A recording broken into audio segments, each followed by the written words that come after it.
กด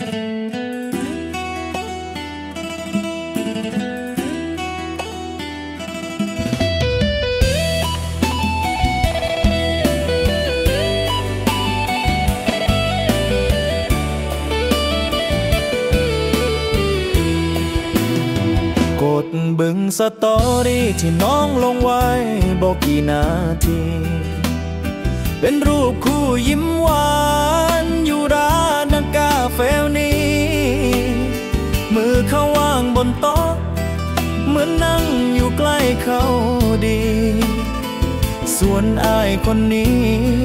ได้แต่นั่งซุ่มเบิ่งจอเขาคือผู้ใดในสตอรี่ของน้องมานั่งอยู่ข้างๆเบียดเงาของเฮาให้จางไปบ่เคยแนะนำให้หูจักบ่เคยบอกอ้ายไว้หรือว่าเขาคือคนใหม่ที่น้องเปิดใจให้แทนอ้ายแล้วอ้ายกดเข้าไปเบิ่งโปรไฟล์ของเขาเห็นน้องไปเม่นคิดฮอดเบาๆใต้รูปนั้นเขาตอบกลับมาด้วยสติกเกอร์รูปหัวใจให้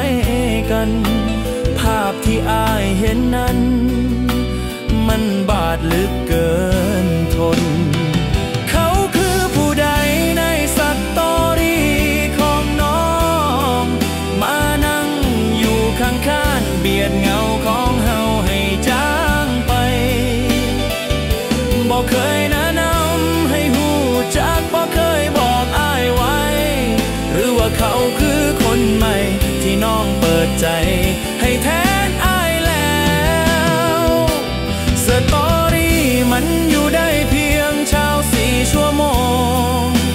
แต่ภาพเขากับน้องมันคงสิอยู่ในใจอ้ายตลอดตอบอ้ายแน่ท่อน้องลาว่าที่ผ่านมาทั้งหมดที่น้องเคยกอดมันมีความหมายอยู่บ่